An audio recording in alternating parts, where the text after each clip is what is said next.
महादेव, अभी अभी आपने जो वीडियो देखा,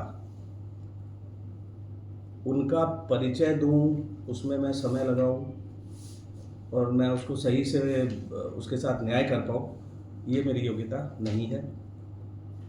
फिर भी प्रयास करता हूं कि हमारे साथ उमाशंकर पांडे जी हैं, जिनको पद्मश्री मिला। तो पद्मश्री कहते हैं ना कि किसी अवार्ड से किसी आदमी ने कुछ कार्य किया हो, किसी व्यक्ति ने कुछ अचीव किया हो, उससे उस अवार्ड की गरिमा बढ़ जाती है। तो उमाशंकर पांडे जी को जब पद्मश्री मिला तो ऐसा लगा कि चलिए एक रास्ता तो कुछ लोगों के कान में आवाज़ और जाएगी, क्योंकि आपको अभी इस संवाद के दौरान एक वीडियो दिखाया जाएगा। उस वीडियो में रहट तो ठीक है, आप लोग गूगल करेंगे, वीडियो बहुत सारे मिल जाएंगे, लेकिन छोटी छोटी मटकियों में रहट से पानी खींच लेने वाला आदमी, और वो भी ऐसे क्षेत्र में जहाँ पे लोग पानी की समस्या बोलते थे। तो अगर इन यही बोले तो हमको इतना कुछ सीखने को मिलेगा, इतना जानने को मिलेगा।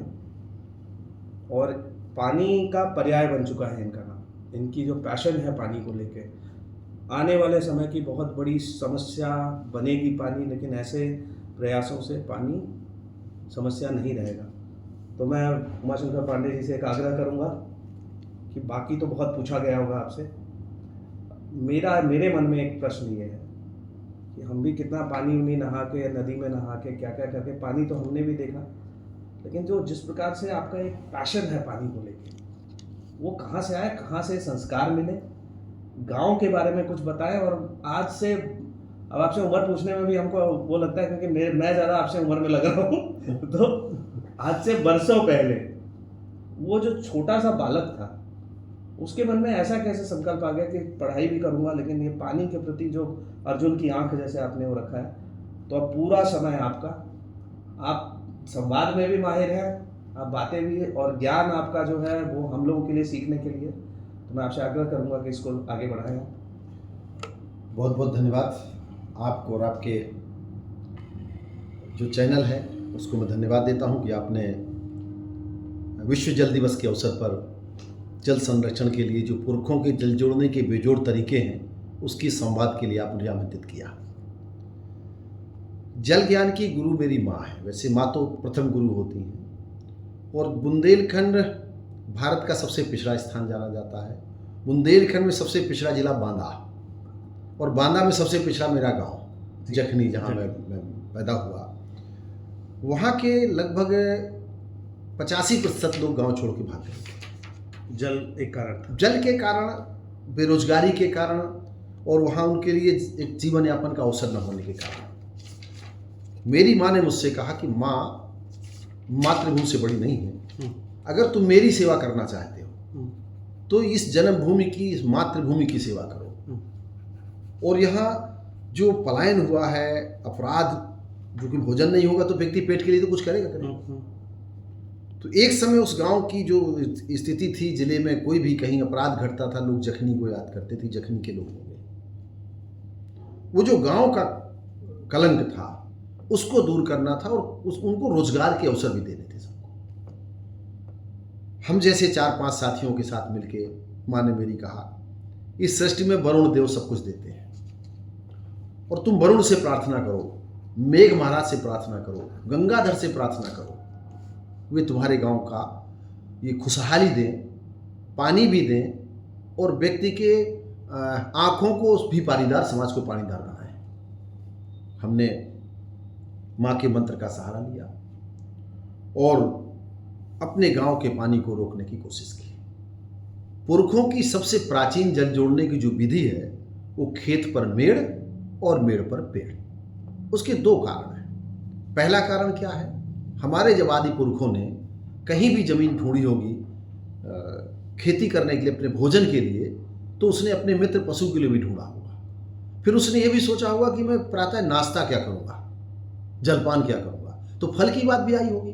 तो जो मिट्टी, जो खेत की मिट्टी से उन्होंने बंधी बनाई, और बंधी के ऊपर एक पेड़ लगाया, और पेड़ औषधीय लगाया। तो जो बंधी से भोजन निकला, गेहूँ, चना, चावल, उसकी जो दूसरी भोजन निकला वो पशु के काम आया, और औषधि जो निकली वो समाज के लिए, वैद्यों के लिए काम आई। तो खेत पर मेड़, मेड़ पर का मतलब हुआ जलवायु परिवर्तन को रोकना, और पानी से ज़्यादा मूल्यवान मिट्टी है, क्योंकि पानी तो एक साल नहीं बरसेगा तो हम सुरक्षित कर लेते हैं, कभी कभी 2-2 साल पानी नहीं बरसता, लेकिन अगर मिट्टी बह गई तो 1000 साल उपजाऊ मिट्टी बनने में लगता है। तो हमने पानी को रोका और मिट्टी को रोका। पानी और मिट्टी रोकने के बाद पेड़ लगाए, अतिरिक्त आमदनी ली। अब उस गांव से पहले 10 किसानों ने मेड़बंदी करी, 10 से फिर 50 ने करी, और बुंदेलखंड में 1 किलो बासमती धान नहीं पैदा होता था। आज मेड़बंदी के कारण, लाखों किसानों के सहयोग के कारण 30 लाख कुंटल से अधिक बासमती धान पिछले 20 वर्षों में पंजाब, नरेला, गुजरात बाहर जा रहा है। ये तो एक अलग बात हो गई। वाटर लेवल, ग्राउंड वाटर जो रिपोर्ट है भूजल विभाग की, उसके अनुसार 2 मीटर बढ़ा। ऐतिहासिक घटना है ये बुंदेलखंड में, ये रिपोर्ट है उन्होंने की है। माननीय प्रधानमंत्री जी ने, हम शुक्रगुजार हैं और बहुत ही भाग्यशाली हैं कि इस देश का नेतृत्व, मेरा कोई दलीय राजनीति से लेना देना नहीं है, लेकिन इस देश में कोई अच्छा देश के लिए सोच रहा है तो उसके साथ खड़ा होना हमारा धर्म है, फर्ज है, कर्तव्य है। चूंकि देश के यशस्वी प्रधानमंत्री जी का जन्म गुजरात में हुआ और गुजरात में पानी का संकट रहा है, उन्होंने पानी के संकट को, जो मुख्यमंत्री थे, तो पानी के संकट को उबारने के लिए एक गुजरात मॉडल तैयार किया, और वहां से हमें दूसरा बहुत रास्ता मिला। उन्होंने हमारे छोटे से काम को, जिस काम के लिए मैं दौड़ दौड़ के लोगों के पास जाता था कि साहब मैं मेड़बंदी कर रहा हूँ, मेरी विधि को लगा दीजिए, तो लोगों से मिलता था उस जमाने में, डैम बनाइए, रिवर बनाइए, ऐसी बातें सुन के मैं चला आता था। उसी बीच में जब हमने उनसे प्रार्थना करके उन तक ये बात पहुंची, तो उन्होंने प्रथम अपने कार्यकाल के दौरान शपथ लेने के तुरंत बाद मेड़बंदी परंपरागत तरीके से पानी रोकने के विषय को लिखा, और जखनी ने जो एक सुझाव दिया कि जलग्राम बनाए जाने चाहिए, तो माननीय तत्कालीन जो जल शक्ति मंत्री थी उमा भारती जी के को उन्होंने, मैं मिलने गया और तुरंत जलग्राम की कल्पना हुई, और भारत में 1050 जलग्राम बनाए गए। जल क्रांति अभियान के अंतर्गत प्रत्येक जिले में 2 जलग्राम। तो ये माननीय प्रधानमंत्री जी की दूरदृष्टि सोच एक बात है। दूसरी, उन्होंने देश भर के 2.5 लाख से अधिक प्रधानों को पत्र लिखा। पहली बार किसी प्रधानमंत्री ने पत्र लिखा पानी के लिए, मतलब पानी एक महत्वपूर्ण मुद्दा वो मानते हैं, उनके सभी सामाजिक सरोकारों के विषय में पानी प्रथम है। तो वो पूरे देश में पत्र गया, मेड़बंदी सहित परंपरागत तरीके से पानी रोके, सरपंचों के सामने गया। फिर उन्होंने, वो इतने दूरदृष्टि प्रधानमंत्री जी हैं कि जिन्होंने बुंदेलखंड, मराठवाड़ा, गुजरात, भुज और उड़ीसा जैसे जगहों का अध्ययन कराया। वो अध्ययन करा के उन्होंने 100 बार की मन की बात में 4 बार केवल बांधा, जहाँ से मैं आता हूँ, 4 बार की मन की बात में कभी सामाजिक कार्यकर्ता के रूप में उन्होंने उल्लेख किया, कभी किसी प्रधान का उल्लेख किया, कभी किसी दूसरे सामाजिक कार्यकर्ता का उल्लेख किया। इस तरीके से 4 बार उन्होंने हमें सबको प्रोत्साहित किया। और मैं खुशी की बात चर्चा करूंगा, पानी की बहुत आपके सामने आज अवसर है कि देश दुनिया में जल का संकट है, पानी बनाया नहीं जा सकती और बचाया जा सकता है, लेकिन मुझे खुशी और प्रसन्नता है कि उन्होंने, उनके यहाँ से हम आज जल शक्ति मंत्री हैं, वो भी हमारे गुजरात से CR पाटिल साहब हैं। और मुझे जो जल शक्ति मंत्री प्राप्त हुए वो बुंदेलखंड से उत्तर प्रदेश के जल शक्ति मंत्री हैं, जिनकी कर्मभूमि है आदरणीय स्वतंत्र देव सिंह जी, और दूसरे जल शक्ति राज्य मंत्री मेरे यहाँ के ही हैं, श्री रामकृष्ण निषाद जी। माननीय प्रधानमंत्री जी ने भारत सरकार के सचिव महोदय को जखनी भेजा और मेरे गांव में अध्ययन हुआ, और वहां से उन्होंने पूरे देश के लिए एक परंपरागत तरीके से पानी रोकने के क्या प्रयास समुदाय के हो सकते हैं, उन्होंने पूरे देश में उसको लागू किया। फिर बुंदेलखंड में कहा कि जल शक्ति मंत्रालय बनाऊंगा, ये बात हमारे बुंदेलखंड में कही। और खुशी की बात है कि मेरे यहाँ के जब वो चुनाव चल रहा था तब उन्होंने जल शक्ति मंत्रालय की बात कही थी, और मेरे बुंदेलखंड में ही जल शक्ति मंत्रालय की घोषणा की। उन्होंने लाखों, जो अरबों रुपए खर्च करके जो काम नहीं हो सकता था, वो केवल प्रोत्साहित करके, शक्ति दे करके माननीय प्रधानमंत्री जी ने आम आदमी को जगाया। एक बात यह है। दूसरी बात मैं कहूँगा आपसे कि पानी बचाना सरकार का काम नहीं, समाज का काम है। समाज जो हमारा है वो हजारों वर्षों से, हमारे यहाँ 25 लाख तालाब थे गांव में, पोखर थे, कुएं थे, और समाज प्रत्येक 4 माह पानी को कैसे भू के अंदर ले जाना है, इसका काम योजना बनाता था। हर गांव में तालाब होता था, हर गांव में छोटी तालाब होते थे, छोटा नदी होती थी, कुआं होता था। और वहाँ क्या होता था, छोटी छोटी नदियाँ मिलके बड़ी नदियाँ बनाती थी। जी। ये नदियाँ क्यों सूख गई? भारत की 10,550 नदियाँ क्यों सूखी? इसलिए सूख गई कि जो गांव से निकलने वाला पानी था उनमें सिल्ट जमा हो गया। अगर ये मेड़बंदी हुई होती उस समय, जो आज भारत सरकार, राज्य सरकार, माननीय प्रधानमंत्री के नेतृत्व में, भले ही उसका श्रेय आप मुझे देते हो, लेकिन मैं श्रेय माननीय प्रधानमंत्री जी को देता हूँ। मैं तो घूम रहा था, झंडा लिए, झोला लिए, मुझे कौन पूछ रहा था? माननीय प्रधानमंत्री जी ने जब हाथ दिया, उन्होंने देश के प्रधानों को पत्र लिखा, वैज्ञानिकों को, एक ऐसा वर्ग है यहाँ पर जो केवल एसी कमरों में बैठ के योजना बनाता है पानी की, उन्होंने कहा नहीं, यहाँ ना बैठो, गाँव जाओ। तो वो योजना के लोग जब जुटते हैं तो वो काम बड़ा होता है। हम गांव में थे, बचपन में थे। बचपन में जब हम पैदा हुए, जब व्यक्ति पैदा हुआ माँ के गर्भ में था तो पानी में था, जब बाहर आया तो पानी से नहवाया गया, जब वो चिता पे रखा गया तो पानी से नहवाया गया, और जब चिता के बाद उसकी परिक्रमा हुई घड़े की तो भी पानी से, और इसके बाद जब राख बनी तो भी पानी में डाली गई। आप समझिए पानी क्या है। आज बहुत अवसर है कि दुनिया जानना चाहती है, छात्र जानना चाहते हैं। हमारी आँख का पानी खत्म हो जाएगा तो हम अंधे हो जाएंगे, दिमाग का पानी खत्म हो जाएगा तो हम पागल हो जाएंगे, और जब शरीर का पानी कम होता है तो क्या चढ़ाया जाता है? पानी चढ़ाया जाता है। ये बिजली काहे से बनी? पानी से बनी। ये रिएक्टर बना, वो काहे से बना? पानी से बना। ये घड़ी का टाइम आया काहे से आया? पानी से आया। बाट माप काहे से आया? पानी से आया। सबसे प्राचीन यातायात का साधन क्या है? पानी है। सबसे प्राचीन चिकित्सा कौन है? जल चिकित्सा है। हमारे यहाँ गरीब व्यक्ति के पास भले ही वो 8 दिन का भोजन ना हो भारतीय सनातन में, लेकिन उसके घर में 50 साल पुराना पानी होगा, क्योंकि उसके पुरखे तीर्थ गए होंगे, कुछ लाए हो ना लाए हो। प्रसाद हो सकता है 2 दिन में खराब हो जाएगा, लेकिन जल नहीं खराब होता। तो हमारे यहाँ तो प्राचीन जल के, जो जल जोड़ने के बेजोड़ तरीके थे हमारे पुरखों के पास। हमारा जो जल ज्ञान था, भारत का जो जल ज्ञान है, वो अद्भुत ज्ञान था। अंग्रेजों के आने के बाद, इस्लाम के आने के बाद हमारे जल ज्ञान पर हमला हुआ, क्योंकि हमारे प्रत्यक्ष देवता केवल जल, वरुण है, जो दिखते हैं। सबसे ज़्यादा ताकत किस में होती है? आँख में होती है। अगर आँख लग जाए, कहते हैं आँख लग गई तो नजर लग गई, ये पानी का पावर होता है। हमारा जल साहित्य खत्म हो गया। हजारों साल पहले हमारे यहाँ वेद में जल की महिमा कही गई है। 12 मिहिर के 151 सूत्र श्लोक हैं, जिनमें हम 2500 गज नीचे पानी का पता लगा लेते हैं कहाँ है। अब तक हमारा विज्ञान कितना पहुँचा है? 1500 मीटर गया है, और 2500 पहले हमारे 12 मिहिर का पता लगा दिया था।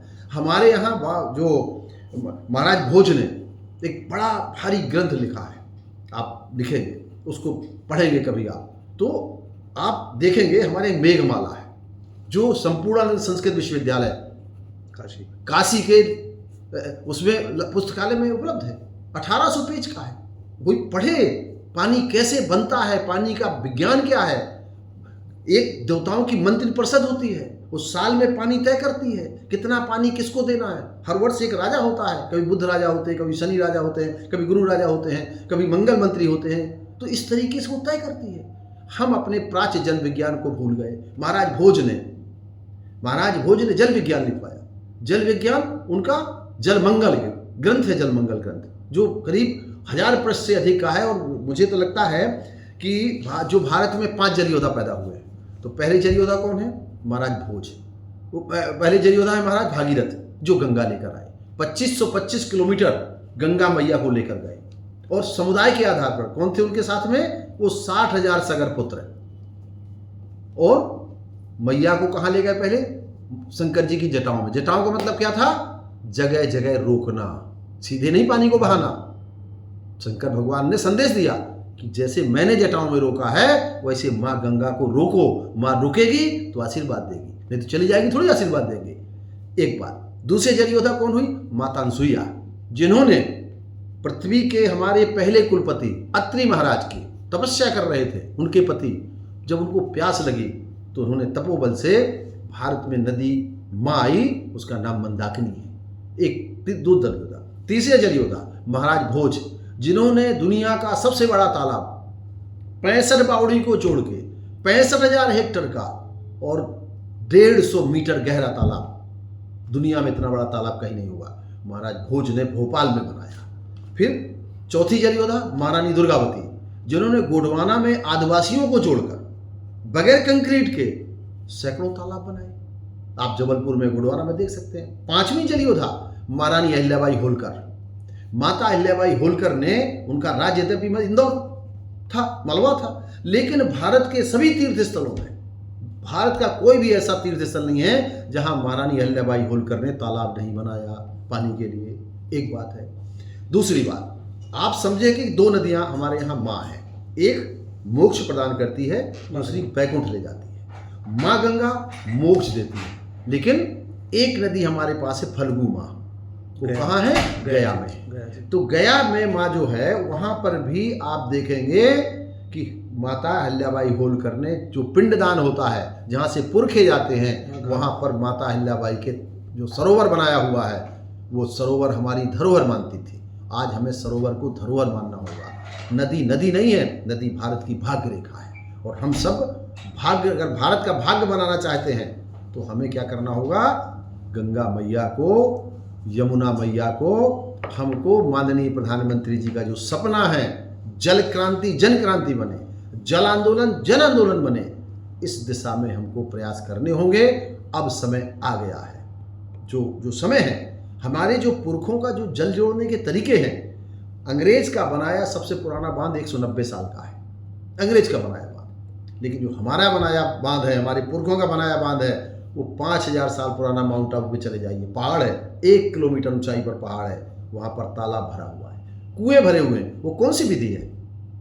डैम में पानी नहीं है। वर्षा के दिन 120 से कितने हुए हैं? 41 हो गए हैं। 41 दिन में उतना पानी बरस रहा है जितना 120 दिन में बरसा था। हमारे यहाँ जो जिन्हें बांध बनाए गए थे, वो बांध व्यवसायीकरण के लिए बनाए गए थे। हमारे यहाँ जो तालाब बनाए गए तो व्यवसाय नहीं था उनमें। हमारे गांव में 1000 की आबादी पर एक तालाब था, और एक तालाब में मेरी माँ कहती थी 100 ग्राम पानी में नहाओगे कि 100 किलो पानी में नहाओगे? तो मैं पूछता था, माँ नहाया कैसे अच्छा रहेगा? बोले 100 किलो में बटन दबाओगे, समरसेबुल चलाओगे, 1 मिनट में 150 लीटर पानी निकल जाएगा 5 किलोवाट में। और लेकिन तालाब में जाओगे, डूब के आओगे, जब तक बाहर निकलोगे तब तक तो सूख जाओगे, मतलब 100 ग्राम पानी लगेगा। और सदियों से लोग तालाब में नहा रहे हैं, न तालाब कभी पानी नहीं सूखा और पानी उसका गंदा भी नहीं हुआ। हमने क्या किया? हम जो आत्मनिर्भर थे, वो यंत्र पर निर्भर हो गए। हमने लालटेन गांव की खत्म कर दी, डिब्बी सरसों की खत्म कर दी, दिया हमने खत्म कर दिया। कुएं से, जिस कुएं का पानी पीकर हम बलवान हुए, जब मेरी माँ कहती है मैं गांव आई थी तो जखनी गांव में कुएं में पूजा हुई थी। जब मैं पैदा हुआ था आज से 60 वर्ष पहले, तो कुआं की पूजा हुई थी। एक हमारे यहाँ नेम होता था गघरी उतारने का, देवर भावजाई की गघरी उतारते थे। लेकिन आज की परिस्थिति क्या हो गई है? कुएं रो रहे हैं। मैं बार बार इसलिए कह रहा हूं, माननीय प्रधानमंत्री जी की बात कह रहा हूं, मैं दली बात नहीं कर रहा हूं। उन्होंने इस बात के लिए सुध तो करी कि अब जो भारत का अमृत महोत्सव के अंतर्गत 70,000 तालाबों को जिंदा तो किया, नदियां तो जिंदा की। हो सकता है अभी काम कम हुआ हो, बहुत काम करना शेष है, लेकिन जिस तरफ निगाह किसी की नहीं गई, ये काम समाज का है कि आपके तालाब पर झंडारोहण हुआ, तालाब में पानी भरा जाए। ये सरकार का काम नहीं है। ये आपकी जिम्मेदारी की नदी आपकी साफ हुई छोटी, उस नदी पर पेड़ लगे, ये समाज का काम है। क्योंकि समाज के लोगों को फल खाना है, समाज के लोगों के पशु होंगे, समाज होगा, दिल्ली के लोग नहीं जाके फल खाएंगे। इसलिए मेरी जिम्मेदारी है कि मैं पानी बचाऊं अपने गांव का, दूसरे लोग पानी न बचाएं। तो ये जो आपके बीच में हम संवाद कर रहे हैं, इस संवाद से बहुत सारी चीज़ें भी निकल करके आएंगी जी। लेकिन वो निकल के नहीं आई जो मैंने पूछा था, क्योंकि ये अपना एक सीक्रेट मेरे ख्याल से अभी तक गार्ड कर रहे हैं। मैं फिर बोल रहा हूँ कि इनकी आयु ये खाली वो थोड़ा सा रंग करवा ले तो मेरे ख्याल से 30-35 साल के युवा इन्फीरियर फील करेंगे। और मैं ये बेंच से छुपा के बैठा हूँ, मेरा पेट निकला हुआ है, वो तन के बैठे हैं, उनका पेट वेट नहीं निकला है। तो इनका कोई एक, अगर आप देखें इनकी ये जो जीवन यात्रा है, जिस प्रकार के संस्कार रहे हैं, जैसा बांदा में इनके जखनी गांव में जैसा जीवन रहा है, उसमें जहाँ फिटनेस है वहाँ संस्कार है, और साथ ही साथ ये घंटों बोल देंगे और ऐसी बातें। आप में से कितने लोगों ने बारह मेर का नाम सुना है? कितने लोग गए होंगे माउंट आबू और ये ध्यान दिया होगा कि ये जो डुबकी भी मार के आ गए होंगे अगर, तो आपने ये नहीं सोचा होगा कि यार ये कितने साल से है। सूखना नदी का, हर चीज़ को जिस प्रकार से एक इनका व्यक्तित्व का भाग है कि अध्ययन करना, तो मैं फिर से इनको वापस उसी प्रश्न पे ले जाऊंगा कि ये संस्कार, जैसे आपने बताया माता जी का, कुछ अन्य साथियों की भी बात की हमने, तो कुछ उनकी भी यादें, और गांव में अभी मेरी इनसे बात हो रही थी तो इन्होंने संस्कार में हम उसकी बात, एक मैं नाम वो निकल गया, जो कंचा खेलते हैं, कंचा खेलने से किस प्रकार व्यक्तित्व निर्माण होता है, तो वो सब बातें, क्योंकि इसी में चलता रहेगा तो ये भी आएगा कि भाई देखो बने कैसे ये। तो आपसे आग्रह है कि वहाँ पे भी थोड़ा हाँ। और मैं बार बार खींचे वही आपने चूंकि आप एक बहुत ही वरिष्ठ मैं कहूँ संपादक कहूँ, पत्रकार कहूँ, या देश का चिंतक कहूँ, और एक तो फौज के जो व्यक्ति होते हैं वो राष्ट्रवादी होते हैं, तो राष्ट्र जो उनके लिए प्रथम होता है। मैं मानता हूँ जब ये आपने बात कही ये बिल्कुल सही है कि 1993 में मेरा वजन 65 किलो था और आज भी मेरा वजन 65 किलो है, ये सच है। क्यों? मेरी बिजली नहीं है आज, मेरे घर में बिजली नहीं है, पंखा नहीं है, टीवी नहीं है, कूलर नहीं है। 2 कमरे के मकान में माननीय कलेक्टर साहब जाते हैं, माननीय आयुक्त महोदय जी, कमिश्नर साहब जाते हैं, भारत सरकार की सेक्रेटरी जाते हैं, सब लोग जाते हैं, लेकिन सब जानते हैं कि मेरे पास में ये आधुनिक चीज़ें कुछ भी नहीं है। मेरा मोबाइल शाम को 6 बजे स्विच ऑफ हो जाएगा, सुबह 7 बजे उसको मैं खोलता हूँ। बाहर का मैंने समोसा नहीं वर्षों से खाया हुआ, पूड़ी मैं खाता नहीं हूँ, नवीन कोई भी चीज़, चना अपने रखता हूँ, रोटी लाया हूँ बांध के कपड़े में, प्याज। मेरे मंत्री अक्सर रास्ते में जो मिलते हैं तो मेरी ज़बरदस्ती झोला, कई बार ऐसी स्थिति होती है तो मेरी प्याज होती है, गाय के घी की रोटी होती है, नमक लगा होता है और हल्दी भुजी हुई होती है और उसमें अदरक होता है, बस उसी की अपना चटनी बना लिया। गांव में कंचा खेलते थे और जो भी गांव कबड्डी थी, कंचा थे, जो भी गांव के खेल थे, हम लोग माहौलिया हमारे यहाँ होती थी। गांव के सामाजिक सरोकारों को लेकर, और मैं मानता हूँ आज नई पीढ़ी से भी कहना चाहता हूँ कि आप पेट ना बढ़ाइए, ज्ञान बढ़ाइए। पेट बढ़ाने से क्या होगा? ज्ञान से हॉकिन स्टीफन वो सुन भी नहीं सकते थे, चल भी नहीं सकते थे। न्यूटन के सिद्धांत को चुनौती देने वाला व्यक्ति जो चल नहीं सकता। फ्रैंकलिन रूजवेल्ट, जिनके दोनों पैर नहीं थे, संयुक्त राष्ट्र संघ की स्थापना करेंगे। विरजानंद, आंखें नहीं थी। हमारे बीच में सभी देवता, अगर कोई व्यक्ति की बात करें कि व्यक्ति के शरीर से कुछ होता है या उसके बहुत बड़ा होने से होता है, हमारे यहाँ देव भी विशिष्ट अंगों वाले हैं। वो हनुमान जी की बात कर लो, शनि महाराज की बात कर लो, ब्रह्मा जी की बात कर लो, शंकर जी की बात, त्रिनेत्री हैं। तो यहाँ तो विशिष्ट जन को बनने के लिए, कुछ काम करने के लिए महत्वपूर्ण ये नहीं है। आपने जो प्रश्न किया, युवा पीढ़ी को क्या करना है? सुबह प्रातः काल मेरी आदत है, मैं 5 बजे जगता हूँ एवरी डे, सदैव मेरी आदत है 5 बजे जगने की, और शाम को 9 बजे सो जाना है। 8 बजे कुछ भी माठा रोटी मिले, मीस की रोटी माठा में खा लेना है, उसमें कुछ भी मिले, बासी रोटी मिले, ताजी मिले, कोई बात नहीं है। इस बात के लिए बिल्कुल कतई नहीं, हमारे बासी रोटी खाने का रिवाज था। भाई चूल्हे की रोटी है, राख लगी है, पश्तो से जाने जाना है, और माठा और प्याज और बढ़िया जीरा बाटा, अपनी धनिया है घर की, अपना मिर्चा है, अपनी दाल है, अपना चावल है, अपना गेहूं है, सब कुछ अपना है, अपना भाटा है, दरवाजे में पत्ती लगी है, मिर्चा अपना लगा हुआ है, नमक भर से बाजार से लेना है। जितना हम आधुनिक दौर में जाएंगे, ये मैदा फुला देता है पेट को। सफ़ेद चीज़ में जो मैदा है वो बड़ी खतरनाक है। जो ये ऑयल आ रहा है, पाम ऑयल आ रहा है, ये पॉइजन आ रहा है। एक तरीके से मैं ये बात के लिए नहीं कह रहा हूँ, शुद्ध आपको दूध नहीं मिल रहा बाजार में, शुद्ध आपको घी नहीं मिल रहा, शुद्ध सरसों का तेल, सबसे ज़्यादा विटामिन तेल में होती है, किसमें? सरसों के तेल में। अलसी का तेल है, घुटनों का दर्द अलसी के तेल। मैं गाँव का हूँ, गाँव की बात करूँगा। विषय चूँकि पानी था, आपने बहुत अच्छा एक तरीके नई जानकारी लाने की कोशिश की है, तो मैं युवा पीढ़ी से कहूँगा, और ये बात जरूर कहने की कोशिश करता हूँ कि पूरे भारत में आपके चैनल के माध्यम से लाखों व्यक्ति आपको देखते हैं। आपके चैनल से एक बात जरूर कहूँगा, संपूर्ण भारत की बात करूँ, दुनिया की बात करूँ, तो जल विश्वविद्यालय नहीं है। पूरी दुनिया में पानी का विश्वविद्यालय नहीं है। भारत की बात करूँ तो लगभग 1100 के आसपास विश्वविद्यालय, engineering college, IIT, IIM Bharat में है। 12,000 से अधिक डिग्री कॉलेज है भारत में। 6 लाख से अधिक प्राइमरी जूनियर है भारत में।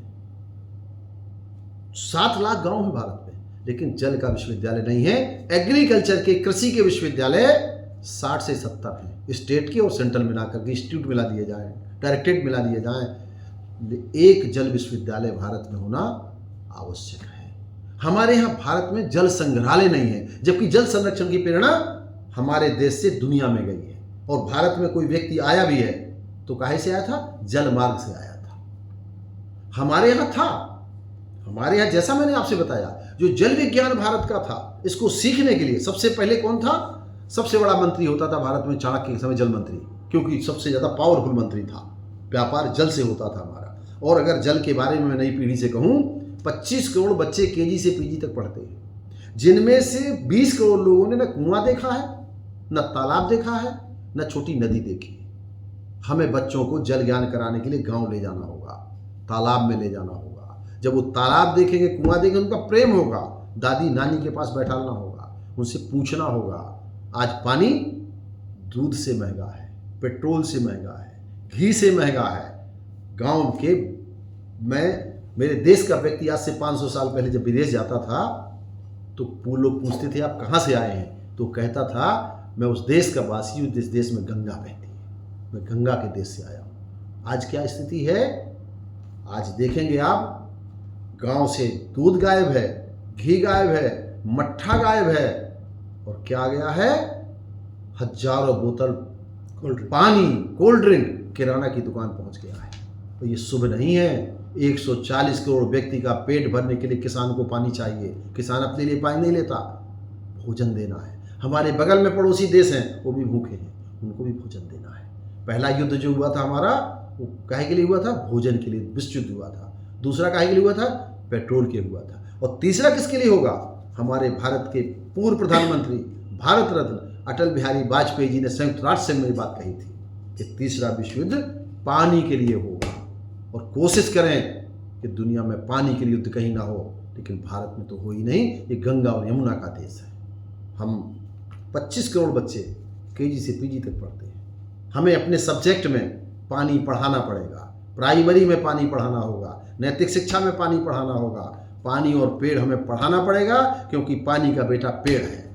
और हम जानते हैं हाई स्कूल में पानी, इंटर में पानी, डिग्री कॉलेज में पानी, पानी पर पीएचडी करनी होगी, और पानी को पकड़ना होगा, पानी से बोलना होगा, पानी से बातें करनी होगी। वरुण प्रत्यक्ष है। हम जब पानी को आदर देंगे, पानी हमें देगा, आदर देगा। नेचर के साथ जीना पड़ेगा। जो नेचर के साथ नहीं जिया वो नष्ट हो गया। डायनासोर नष्ट हो गया, बहुत सारी प्रजातियां नष्ट हो गई, और जो नेचर के साथ जी रही हैं वो जीवित हैं। तो मैं आपके माध्यम से विश्व जल दिवस के अवसर पर, क्योंकि आप एक बहुत बड़े वरिष्ठ पत्रकार हैं और समीक्षक हैं, एक समीक्षक है सर, समीक्षक ऐसे ही बात करते हैं जो लाखों लोगों को सुने।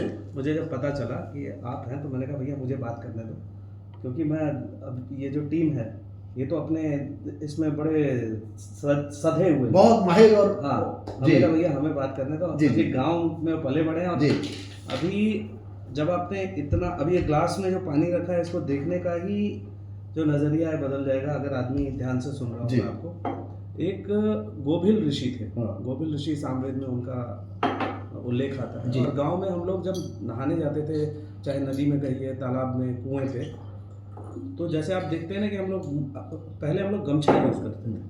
गमछा पतला सा होता है, और गमछा उसको वही सुखा देते थे। आजकल आप लोग टॉवेल यूज़ करते हैं। और माँ बाप पिछले कई वर्षों में ये कहा गया कि ठीक से सुखाओ, शरीर को ठीक से सुखाओ। गोभिल ऋषि का एक सूत्र है जिसका अर्थ मैं बता रहा हूँ कि स्नान के बाद यदि देह न पोछी जाए, जल को यूं ही सूखने दिया जाए तो अधिक अच्छा है। क्यों? क्योंकि सिर से टपकने वाले जल को देवता, मुख भाग से टपकने वाले जल को पितर, बीच वाले भाग से टपकने वाले जल को गंधर्व, तथा नीचे से गिरने वाले जल को सभी जंतु पीते हैं। ये तब होता था जब हम लोग के सीमेंटेड और टाइल्स वाले बाथरूम नहीं थे। और एक स्वाभाविक ही, आप आज देखिए कि हमने अगर इसमें मान लीजिए इतनी सी सत्यता है, तो ये चारों को हमने क्या कर दिया। और इतना आवश्यक है ये जो भी बता रहे हैं। गाँव में जब बिस्लरी की बोतल बिकने लग गई, हमारे यहाँ नाद में पानी डाल के रखना, दिन में कई बार रिप्लेस, पशु आते थे, पीते थे, चले जाते थे, कुएं में बाल्टी पड़ी रहती थी, कोई भी खींच के पानी पी लाता था, कहीं कहीं जगह गुड़ रख देते थे लोग, वो सब समाप्त हो चला है।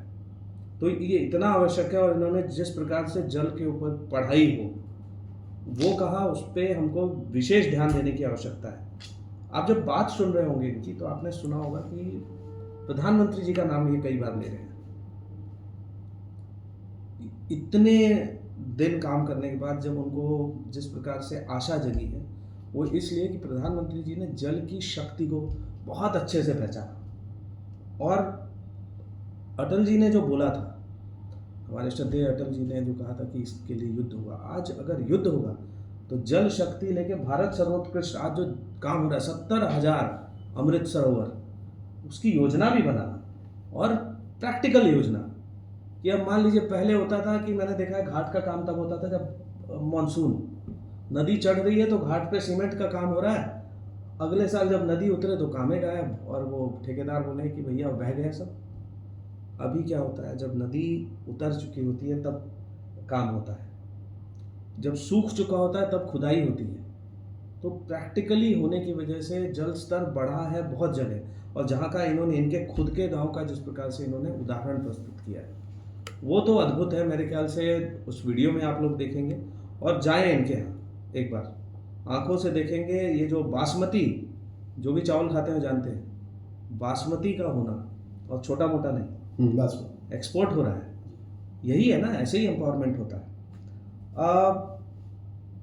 आप तो ये बहुत पहले से कर रहे हैं जी, और प्रधानमंत्री जी तो कहूँ तो पिछले कुछ वर्षों से, उस वक्त आपको किस प्रकार का प्रोत्साहन मिला और आज जब आप कार्य के बाद आपको पता चला होगा कि पद्मश्री मिलने जा रहा है, तो पूरी यात्रा के बारे में आपने सोचा होगा। तो इसके बारे में क्या कहना चाहेंगे कि प्रधानमंत्री जी के आने से और उनके इस रवैये से जल के प्रति इस कार्य में और आपके व्यक्तिगत प्रयासों पे क्या प्रभाव पड़ा? आपने बिल्कुल बहुत अच्छी बात कही है जो युवा पीढ़ी के लिए बहुत काम आएगी। माननीय प्रधानमंत्री जी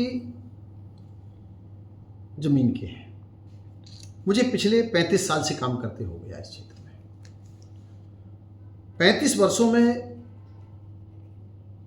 बहुत जगह गया जहां सम्मान मिला, अपमान मिला, लौट के आया।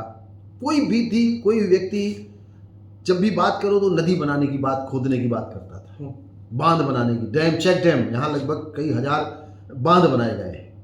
और मुझे लगता है कि माननीय प्रधानमंत्री जी ने व्यक्ति के दिल में बांध बनाने की बात की है।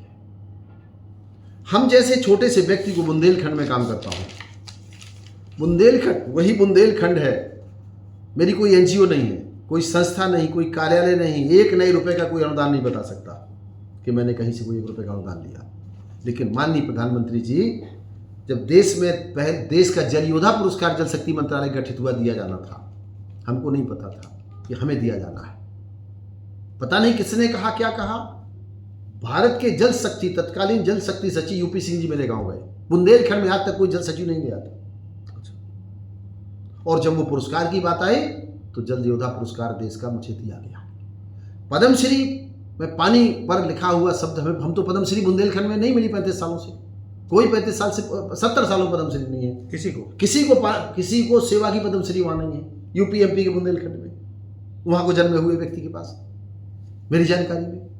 लेकिन मुझे सेवा के क्षेत्र की पद्मश्री, और उसमें माननीय राष्ट्रपति जी ने लिखा कि पानी के क्षेत्र में काम करने के लिए बुंदेलखंड रीजन में पद्मश्री प्रदान की जाती है। ये कोई छोटा प्रोत्साहन नहीं है। हम जैसे व्यक्ति ने जिसने पद्मश्री देखे नहीं, लोग पद्मश्री हम जानते नहीं थे पद्मश्री क्या होता है, उन्होंने ये पद्मश्री देकर मेरे ऊपर एक जिम्मेदारी डाली कि मैं IIT IIM विश्वविद्यालयों में देश भर में लोग मुझे सुनना चाहते हैं, आना चाहते हैं। आप ये समझ सकते हैं कि दूर, मैं इसलिए बार बार कहता हूं, मैं पूज्य नानाजी देशमुख जी के दर्शन किए, मैंने विनोबा जी के दर्शन किए, मैंने उन सब बड़े आदरणीय जयप्रकाश जी के मैंने दर्शन किए। लेकिन आज जमीन पे अगर किसी को काम कराना है प्रेम से, प्रोत्साहित करके, मेरी पीठ पर हाथ ठोका। माननीय प्रधानमंत्री जी ने मुझसे कहा कि पांडे जी देश भर में जाइए और पेड़ पानी की बात करिए। ये कौन कहेगा? जब व्यक्ति मुखिया, देश का मुखिया आपको प्रोत्साहित करता है तो फिर आदमी की ताकत आती है। हमारे देश में आपको याद होगा प्रति मिनट हमारे यहाँ 24 बच्चे पैदा होते हैं, जिसमें 4 बच्चे अनंत की यात्रा में चले जाते हैं, 20 बच्चे हमारे यहाँ बचते हैं। हर मिनट हमको 2000 लीटर फ्रेश पानी चाहिए और 1 घंटे में 1,20,000 लीटर पानी चाहिए और एक दिन में 28,80,000 लीटर नया फ्रेश पानी चाहिए। संख्या बढ़ रही है, पानी घट रहा है और एक वर्ष में 1.5 लाख अरब लीटर पानी, हमको 1.5 लाख करोड़ अरब लीटर पानी चाहिए, फ्रेश पानी चाहिए। ये बहुत बड़ा आंकड़ा है, लोगों को इसकी जानकारी कम होगी। 1 मिनट में 5 व्यक्ति अनंत की यात्रा में जाते हैं। पर मिनट 25 क्विंटल लकड़ी चाहिए जलाने के लिए। लोग कहते हैं व्यक्ति परमात्मा के यहाँ जाता है, कुछ नहीं ले जाता। मैं कहता हूँ जाता है तो 5 क्विंटल लकड़ी ले जाता है। 5 मेरे पिताजी ले गए, 5 मेरी माँ ले गई, 5 मैं ले जाऊंगा, 5 मेरी पत्नी ले गई, 5 मेरे बाबा ले गए, 5 मेरी नानी ले गई। 40 क्विंटल लकड़ी मेरे परिवार में मेरे सामने चली गई। क्या मैंने कभी 4 पेड़ लगाए हैं? 1 मिनट में आप देखेंगे 25 क्विंटल लकड़ी और 1 घंटे में 150 क्विंटल लकड़ी और एक दिन में 1500 क्विंटल लकड़ी और एक साल में 66,77,000 क्विंटल लकड़ी जलने के लिए चाहिए। आप इस ओर ध्यान दें। हमारे प्रधानमंत्री जी ने इस दिशा में हम जैसे छोटे छोटे कार्यकर्ता तैयार किए हैं और पूज्य भारत रत्न नानाजी देशमुख के नेतृत्व में बुंदेलखंड वही बुंदेलखंड है, प्यासा बुंदेलखंड, भूखा बुंदेलखंड, पलायन बुंदेलखंड। और इसका श्रेय मैं बार बार इसे नानाजी और माननीय प्रधानमंत्री जी को दे रहा हूं कि बांदा से एवरीडे चित्रकूट मानिकपुर सवारी गाड़ी में पानी जाता था। मैं गवाह हूं। आज मालगाड़ी में धान आ रहा है। उत्तर प्रदेश में सर्वाधिक गेहूं किसने बेचा पिछले सत्र में? बुंदेलखंड के बांदा मंडल ने उत्तर प्रदेश सरकार को दिया। टोटल खरीद कितनी हुई? 2,04,000 मैट्रिक टन। और हमने कितना दिया? बुंदेलखंड ने 72,000 मैट्रिक टन बुंदेलखंड ने सरकार को गेहूं बेचा और 47,000 मैट्रिक टन चित्रकूट मंडल बांदा ने बेचा और बाकी 37,000 मैट्रिक टन झांसी मंडल ने दिया। उस बुंदेलखंड में जहां कुछ नहीं था, लोग कहते थे प्रदेश में सर्वाधिक हमने गेहूं बेचा। उत्तर प्रदेश सरकार को पिछले 7 वर्षों में 700 करोड़ का धान उत्तर प्रदेश सरकार ने खरीदा चित्रकूट मंडल से, 700 करोड़ का, और 14,600 करोड़ का गेहूं खरीदा है। हम नहीं ये बात कह रहे हैं, ये तो आप पता लगा लीजिए। मेरा श्रेय नहीं है, मैं बार बार ये बात कह रहा हूं। ये श्रेय उन सब लाखों करोड़ों लोगों का है जिन लोगों ने खेत पर मेड़ बनाई और मेड़ पर पेड़ लगाई।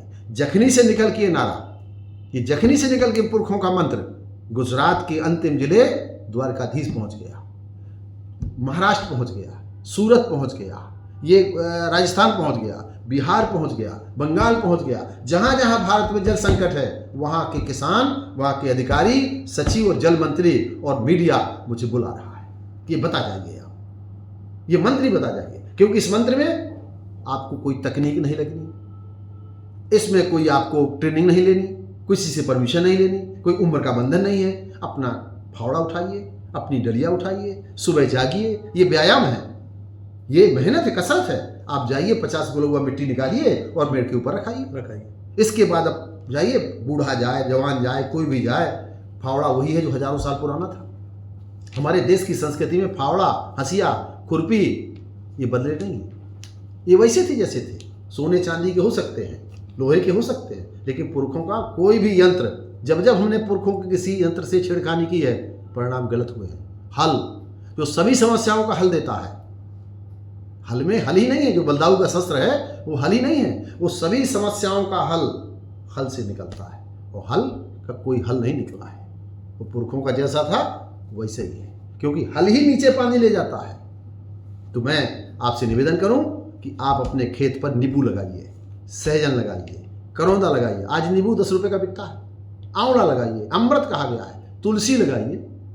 अरहर की दाल, बुंदेलखंड में जाइए, हर मेड़ पर अरहर की दाल पैदा हो रही है, जैविक दाल पैदा हो रही है, लाखों टन दाल पैदा हो रही है। हमको सबको ऐसे प्रयास करने होंगे जो बाजार पर निर्भर ना हो। आज गंगा और यमुना के देश में जहाँ दूध नहीं बिकता था, दही नहीं बिकता था, घी नहीं बिकता था, आज एक ऐसे अवसर पर आपने मुझे बोलने का अवसर दिया है और इस देश में सुनने वाले हैं, युवा पीढ़ी सुनना चाहती है, जानना चाहती है। आज 20 रुपये का बोतल बाजार में है, 100 रुपये का पानी बाजार में है, 500 रुपये का बोतल पानी बाजार में है, 2,500 लीटर का पानी बाजार में है और 5,000 लीटर का पानी बाजार में है और 20,000 का लीटर भी मुझे लोगों ने बताया है कि बाजार में है। लेकिन कोई मिनरल वाटर के नाम पर बिक रहा है, कोई विटामिन वाटर के नाम पर बिक रहा है, कोई ब्लैक वाटर के नाम पर बिक रहा है, कोई एल्कलाइन वाटर के नाम पर बिक रहा है। ये पानी के ब्रांड हैं। अरे पानी अमूल्य है। एक आंख का बूंदा पानी खत्म हो गया तो दुनिया की कोई कीमत आंख को नहीं ठीक कर सकती। इसलिए मैं आपके सामने आपके माध्यम से ये बात कहूँगा कि हम सबको एक नींबू बनने में 100 लीटर पानी लगता है, 1 किलो गेहूं बनने में 1000 लीटर पानी लगता है, 1 किलो पनीर बनने में 5500 लीटर पानी लगता है, 1 मीटर कपड़ा बनने में 500 लीटर पानी लगता है, 1 कप चाय बनने में, जिसको हम चाय पीते हैं, 60 कप पानी लगता है। आप समझिए 1 किलो मछली का मांस बनने में 25,000 लीटर पानी लगता है। सबसे मांस बनने में पानी ज़्यादा लगता है।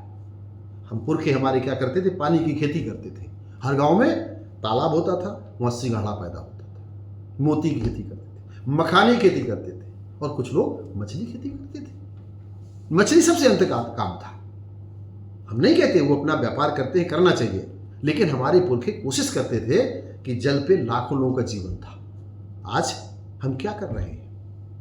हमें क्या करना होगा? हमको वर्तमान में पानी की पाठशालाएं चलानी होगी, गाँव-गाँव जल ज्ञान करना होगा, जल ज्ञान की यात्राएं करनी होगी, जल स्वराज्य के लिए काम करना होगा। राष्ट्रपति जी ने पिछले वाटर वीक में कहा था कि जल आंदोलन जन आंदोलन बनना चाहिए। जल क्रांति, माननीय प्रधानमंत्री जी कहते थे जल क्रांति जन क्रांति बने। और मेरा मानना है कि जल दुनिया को जोड़ता है। इस भवन में जिसमें हम बैठे हैं, इस जगह पर हम खड़े हैं, आप देखेंगे कि अगर कोई भवन बनता है, सीमेंट लगाइए, लोहा लगाइए, गारा लगाइए, ईंटा लगाइए, नहीं बन सकता। उसमें पानी नहीं जब तक होगा वो नहीं बनेगा। तो पानी बेजान को जोड़ता है। एक व्यक्ति के शरीर में, हष्ट-पुष्ट व्यक्ति के शरीर में 65 से 65% पानी होता है, बच्चे में 80% पानी होता है, बहुत मोटे व्यक्ति में 48% पानी कम होता है। उसमें 48% क्योंकि बार बार पानी पिएगा। हमको पानी की महत्ता को समझना होगा, पानी के काम करना होगा। मैंने पिछले दिनों अटल जल शक्ति यात्रा की थी। 26 ब्लॉक, 550 गांव, 10 जिले। फिर मैं जलकोष यात्रा लेकर निकला, ओरन से उज्जैन गया। लगभग मुझे कई हजार गांव में जाने का मौका मिला। मैं जाता हूँ, अपना नगड़िया लेता हूँ, आपको मेरा यंत्र भी दिखेगा कि अपना ढोल बजाता हूँ, अपनी साइकिल लेता हूँ। मैं पद्मश्री के रूप में बिल्कुल नहीं जाता, मैं जैसा था वैसे ही हूँ। क्योंकि जिस व्यक्ति को घमंड हो शमशान चला जाए, उससे बड़े पहलवान शमशान में राख बने पड़े हैं। मेरी माँ ने कहा था, देख ध्यान रखना बेटा, तुम्हें बहुत दिन नहीं जीना, ये मत सोचो कि तुम 100 साल 1000 साल जियोगे। तुम भगत सिंह को समझो कि 21 वर्ष में अमर हो गया। तुम महारानी लक्ष्मीबाई को समझो, 24 साल में अमर हो गई। मंगल पांडे क्रांतिकारी को समझो, 27 साल में अमर हो गया। चंद्रशेखर आजाद को समझो, 29 साल में अमर हो गया। स्वामी विवेकानंद को समझना, 36 साल में अमर हो गए। 1000 साल जीने की अपेक्षा स्वाभिमान से राष्ट्र का काम करते हुए शंकराचार्य की भांति जियोगे, उनका अनुकरण करोगे तो लंबे समय तक याद किए जाओगे। इस समाज में जो अच्छा काम कर, कोई उद्योगपति का नाम नहीं, भारत में किसी उद्योगपति का 7 पीढ़ियों का नाम नहीं है, किसी राजा का 7 पीढ़ियों का नाम नहीं है। अगर प्रभु राम के वंशज को मान लिया जाए, सूर्यवंश चंद्रवंश को छोड़ दिया जाए, क्योंकि तो टेस्टशिप थी। यहाँ पर हमारे यहाँ उसको याद करते हैं, किसको? तुलसी को, जिसके पास न खाने को था न रहने को था, मंदिर में रहते थे, मांग के खाते थे, लेकिन एक धर्म ग्रंथ बना दिया रामचरितमानस। हमारे यहाँ याद किसे किया जाएगा? कबीर को, रैदास को, मलुकदास को, सूरदास को। इनका इतिहास है, क्रांतिकारियों का इतिहास है, उन महाराज विक्रमादित्य का इतिहास है, महाराज भोज का इतिहास है, शिवाजी का इतिहास है। उन सब महान संतों का इतिहास है जिन्होंने देश को बनाने में देश को दिशा दी है। इसलिए किसी उद्योगपति का इतिहास नहीं है। और हमें इतिहास से मतलब नहीं है। मैं पानी का पहरेदार हूँ, मैं पानी के लिए काम करता हूँ। मैं बार बार ये बात करता हूँ, युवा पीढ़ी को पढ़ना चाहिए। क्या युवा पीढ़ी पढ़े? मेघमाला पढ़े। युवा पीढ़ी पढ़े महाराज भोज का जल ग्रंथ जल मंगल पढ़े। इसके बाद पद्माकर का गंगा शतक पढ़े। इसके बाद वेद में पानी की ऋचाओं को पढ़े। इसके बाद भयानक स्थिति के बारे में आप समझिए। हमें पढ़ना है क्या? मुंशी प्रेमचंद का ठाकुर का कुआं किसी के विरोध में नहीं है, एक तरीके से बताने के लिए है। मोहन राकेश का उपन्यास आषाढ़ का एक दिन, वो हमको बताने का मैसेज देता है। हम किसी चीज़ को ये क्यों देखें कि आधा गिलास पानी खाली है, हमें आधा गिलास भरा देखना चाहिए। हमको अधेला अधेला कहने की बजाय एक दीपक लेना है। गांव की मिट्टी का दीपक लें, गांव के किसान से तेल लें, गांव के किसान का कपास लें और बहुत नहीं अपने पास का उजेला दूर करें। हम जहाँ से चाहें, माननीय प्रधानमंत्री जी ने जो उन्होंने जो देखा है, उन्होंने जो समझा है, जिनके नेतृत्व में देश काम कर रहा है। मैंने बड़े बड़े सामाजिक कार्यकर्ताओं के बीच मुझे काम करने का अवसर मिला है, समझने का अवसर मिला है। और निजी जीवन में बता रहा हूँ आपसे, जितना कष्ट मेरे जीवन में संघर्ष था, दूसरे व्यक्ति के जीवन में वो भाग जाएंगे। मेरे पैर में राड पड़े हैं, पैर मेरे राड पड़े हैं। मेरी माँ ने कहा था कि बेटा, जीवन में कोई व्यक्ति ऐसा बड़ा नहीं हुआ जिसके संघर्ष नहीं रहा। और तुम्हारे पास कौन सा संघर्ष है? जिनके दोनों पैर नहीं थे उनके संघर्ष को देखो, जिनके दोनों आंखें नहीं थी उनके संघर्ष को आप देखो। तो आपको प्रेरणा लेनी है। और माँ और पिता, इस सृष्टि में उनसे बड़ा कोई नहीं। जो स्वयं गीले में सोती है, सूखे में सुलाती है, वो माँ होती है। जो भूखे रहकर भोजन देती है, माँ होती है। व्यक्ति को माँ पानीदार बनाती है। पिता एक ऐसा बैंक है जिस बैंक में पैसे नहीं डालने, लेकिन अगर 500 मांगोगे तो 100 रुपये उस बैंक से मिलता है। अनुशासन है घर का। इसलिए पानी को बचाने के लिए अभी और भी चर्चा करेंगे हम पानी के बारे में। आप समझेंगे कि पानी का जो विषय है, समाज में हमारे जो माता लक्ष्मी है, अगर धनवान आपको होना है तो पानी बचाना होगा। जो पानी बर्बाद करता है वो गरीब होता है। क्यों? माता लक्ष्मी के पति कहाँ रहते हैं? पानी में रहते हैं। तो जो माँ के भगवान विष्णु के सैया को गड़बड़ करेगा, माँ ठीक खुश रहेंगे। इसके बाद गंगा का घर कौन है? शंकर जी स्वयं गंगा को धारण करते हैं। विष्णु भगवान हमारे ब्रह्मा जी के कमंडल में पानी है। भगवान श्री राम सरजू में खेले हैं। श्री क्या कहते हैं अपने राम जी, भगवान श्री राम सरजू मैया में हैं। भगवान श्री कृष्ण कालिंदी में हैं। और आप समझ सकते हैं कि अपने शंभू जी का हर हर महादेव, शंभू काशी विश्वनाथ गंगे। आप स्वयं बनारस काशी के बारे में देख सकते हैं। तो अभी मैं पानी के बारे में, जैसा आप बहुत बड़ी मेहनत के साथ, बहुत ही जिज्ञासा के साथ लोगों, आम मित्रों को, देशवासियों को पानी के बारे में, जल ज्ञान के बारे में बताना चाह रहे हैं, तो जो कुछ मुझसे बन रहा है मैं आपके सामने कोशिश कर रहा हूँ। एक बार फिर से वो शुरुआत में जैसे मैंने कहा कि आपने बीच में एक बोला था कि कुछ और अन्य साथी भी थे। अन्य साथी जैसे मैं मानता हूँ कि यदि क्या बोलते हैं उसको, आइसोलेशन में रहना है, कोई भी प्रयास आइसोलेशन में नहीं हो सकता। नहीं तो हम तो गुफा में रहते जाके आसपास जी। कुछ ऐसे लोग होंगे जिनको आप, जैसे माता जी हैं, माता जी तो उनका तो जो प्रभाव है स्पष्ट दिख रहा है जी। कुछ ऐसे लोग जिनकी आपको याद आती है कि कई बार हमारा ऐसा समय आता है कि क्या करना है, सब छोड़ो। हाँ, उस वक्त ऐसा कोई नाम जो आपको तुरंत याद आता हो कि वो व्यक्ति एकदम दिए जैसा काम किया? मुझे जो जल संरक्षण की दिशा में अद्भुत ज्ञान कराने का काम एक बहुत बड़े जल ऋषि कह सकता हूँ, आज हमारे बीच में नहीं, अनुपम मिश्र जी। अच्छा। उनका बुंदेलखंड से लगाव था। उन्होंने जल ज्ञान के बारे में एक बहुत बड़ा सभा हुई थी 2005 में विज्ञान भवन दिल्ली में। वहाँ विषय आया तो वहाँ उस समय के बड़े बड़े सामाजिक कार्यकर्ता थे। मोहन धारिया साहब थे, अन्ना साहब हजारे साहब थे, अनुपम मिश्र जी थे, निर्मला देश जी थी, आपके मेधा जी थी, बहुत सारे लोग थे। वहाँ ये कलाम साहब ने एक बात कही थी, उसका उद्घाटन आदरणीय कलाम साहब ने किया था। वहाँ से मुझे जलग्राम मिला था, जलग्राम शब्द वहाँ से आया था। तो उन्होंने अपने लेक्चर में कहा था कि आने वाले समय में वाटर क्राइसिस होगी, विलेज में वाटर क्राइसिस होगी। तो मैंने समझा कि इसका मतलब हुआ वाटर विलेज माने जलग्राम। तो मैंने कहा कि मैं जलग्राम बनाऊंगा। वहीं पर संकल्प लिया कि हम एक जलग्राम बना के देश के सामने रखेंगे। लेकिन जलग्राम का रास्ता कौन बताएगा? कह तो दिया। तो मैं, अनुपम जी वहाँ पर मौजूद थे, तो मैंने उनसे कहा कि मैं जलग्राम बनाऊंगा। तो उन्होंने कहा मैं आपको बगैर किसी श्रम के आपको तकनीक दूंगा।